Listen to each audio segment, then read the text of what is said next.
Hello, जय हिंद दोस्तों। स्वागत है आपका अपने यूट्यूब चैनल में। तो दोस्तों, आज की क्लास बहुत ही इम्पोर्टेंट होने वाली है। आज की क्लास में एसएससी जीडी, एसएससी एमटीएस और अन्य परीक्षाओं के लिए जीके जीएस के महत्वपूर्ण प्रश्न लेकर आया हूँ। ये प्रश्न पिछली परीक्षाओं में कई बार पूछे जा चुके हैं। तो चलिए दोस्तों, आज की क्लास स्टार्ट करते हैं। तो आज की क्लास का फर्स्ट क्वेश्चन है, भारत में तृतीय स्वास्थ्य नीति कब लाई गई? भारत में तृतीय स्वास्थ्य नीति कब लाई गई? तो दोस्तों, इसका करेक्ट आंसर होगा ऑप्शन बी 2017। 2017 में भारत में तृतीय स्वास्थ्य नीति लाई गई। अगला प्रश्न देखिए, भूकंप आने के दौरान कौन सी गैस का रिसाव होता है? भूकंप आने के दौरान कौन सी गैस का रिसाव होता है? तो याद रखिएगा दोस्तों, भूकंप आने के दौरान रेडॉन गैस का रिसाव होता है। इसका करेक्ट आंसर ऑप्शन ए हो जाएगा। अगला प्रश्न देखिए,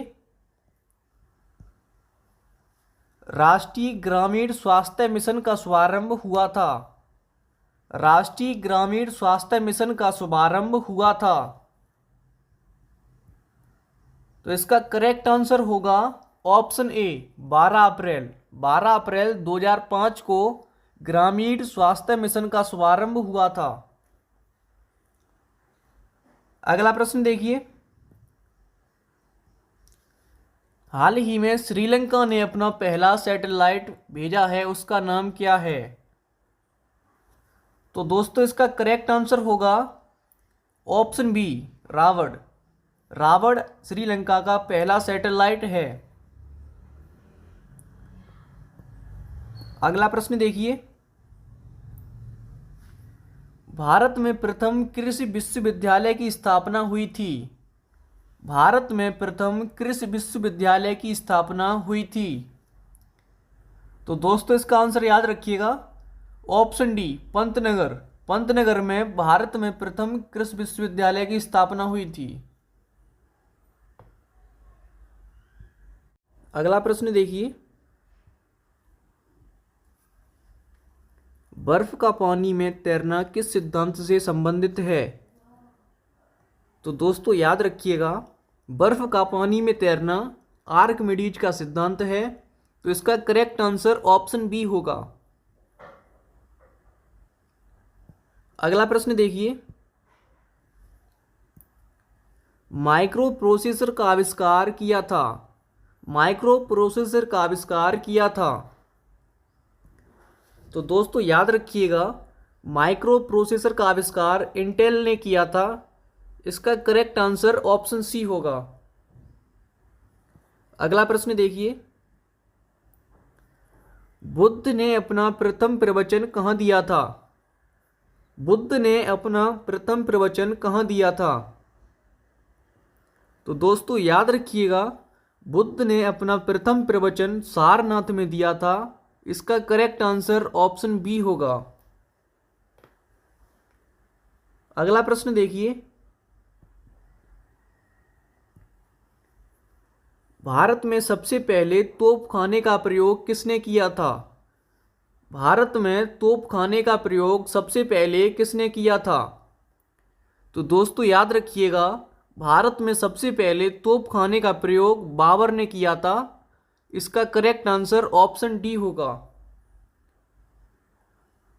अगला प्रश्न देखिए, केप ऑफ गुड होप के रास्ते भारत तक समुद्री रास्ते की खोज किसने की थी?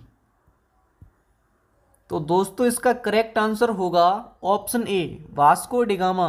वास्को डिगामा ने केप ऑफ गुड होप रास्ते की खोज की थी।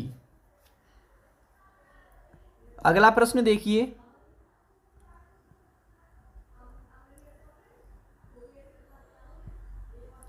भारत में सबसे पहले आने वाले और सबसे बाद में जाने वाले थे। तो दोस्तों, इसका करेक्ट आंसर होगा ऑप्शन ए पुर्तगाली। पुर्तगाली भारत में सबसे पहले आने वाले और सबसे बाद में जाने वाले थे। अगला प्रश्न देखिए, निम्न में से किसने अंग्रेजों के विरुद्ध 1857 के संघर्ष में भाग नहीं लिया था? तो दोस्तों इसका करेक्ट आंसर होगा ऑप्शन बी, टीपू सुल्तान।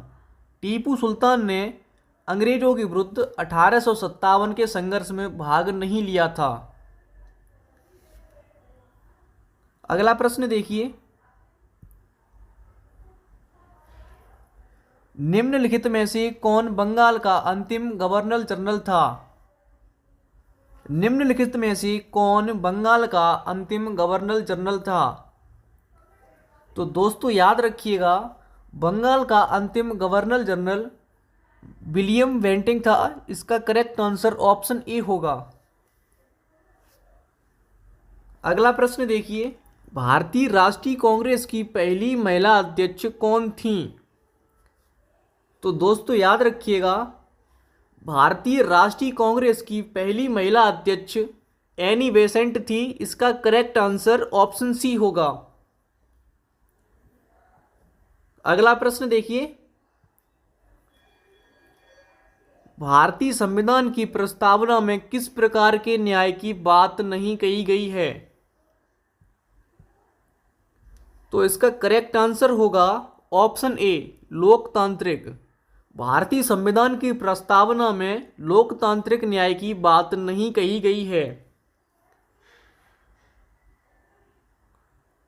अगला प्रश्न देखिए, राष्ट्रपति पद में रिक्त की स्थिति में उपराष्ट्रपति अधिकतम कितनी अवधि के लिए राष्ट्रपति के तौर पर कार्य कर सकता है? तो दोस्तों इसका करेक्ट आंसर होगा ऑप्शन बी, 6 महीने। 6 महीने उपराष्ट्रपति राष्ट्रपति पद की रिक्त की स्थिति में राष्ट्रपति के तौर पर कार्य कर सकता है। अगला प्रश्न देखिए, राज्यसभा के सदस्यों का सेवा काल कितना होता है? तो दोस्तों इसका करेक्ट आंसर होगा ऑप्शन डी, 6 वर्ष। राज्यसभा के सदस्यों का सेवा काल 6 वर्ष होता है। अगला प्रश्न देखिए, राज्यों को भाषाई आधार पर कब पुनर्गठित किया गया था? तो दोस्तों इसका करेक्ट आंसर होगा ऑप्शन सी, 1956। 1956 में राज्यों को भाषाई आधार पर पुनर्गठित किया गया था। चलिए दोस्तों अगला प्रश्न देखिए, भारत के किस राज्य के पास सबसे लंबी समुद्री तट है? भारत के किस राज्य के पास सबसे लंबी समुद्री तट है? तो दोस्तों इसका करेक्ट आंसर होगा ऑप्शन बी, गुजरात। गुजरात राज्य के पास सबसे लंबी समुद्री तट है। अगला प्रश्न देखिए, किस भारतीय राज्य की तटरेखा सबसे लंबी है? किस भारतीय राज्य की तटरेखा सबसे लंबी है? तो दोस्तों याद रखिएगा, आंध्र प्रदेश राज्य की तटरेखा सबसे लंबी है। अगला प्रश्न देखिए, भारत की निम्न नदियों में से कौन सी नदी डेल्टा नहीं बनाती है?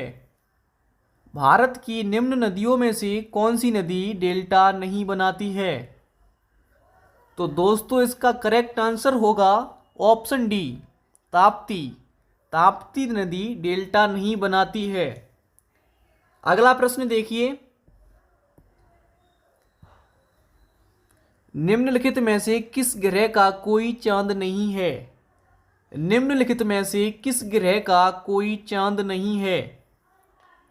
तो दोस्तों याद रखिएगा, बुध ग्रह का कोई चांद नहीं है। इसका करेक्ट आंसर ऑप्शन सी होगा। अगला प्रश्न देखिए, यूरेनस के कितने उपग्रह हैं? यूरेनस के कितने उपग्रह हैं? तो दोस्तों याद रखिएगा, यूरेनस के 27 उपग्रह हैं। इसका करेक्ट आंसर ऑप्शन सी होगा। अगला प्रश्न देखिए, विश्व में सर्वाधिक ऊन का उत्पादक निम्नलिखित में से कौन है? विश्व में सर्वाधिक ऊन का उत्पादक निम्नलिखित में से कौन है? तो दोस्तों याद रखिएगा, ऑस्ट्रेलिया सर्वाधिक ऊन का उत्पादक करता है। अगला प्रश्न देखिए, वह प्रथम महिला कौन थी जिसने 7 प्रमुख सागर तैर कर पार किए थे?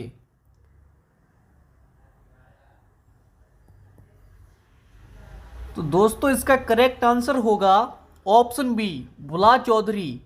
बुला चौधरी ने 7 प्रमुख सागर तैर कर पार किए थे। अगला प्रश्न देखिए, पनामा नहर का निर्माण किस वर्ष हुआ था?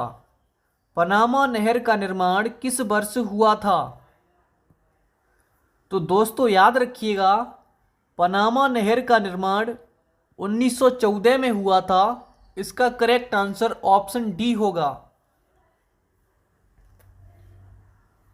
अगला प्रश्न देखिए,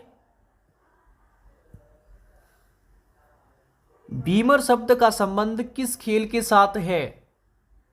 बीमर शब्द का संबंध किस खेल के साथ है?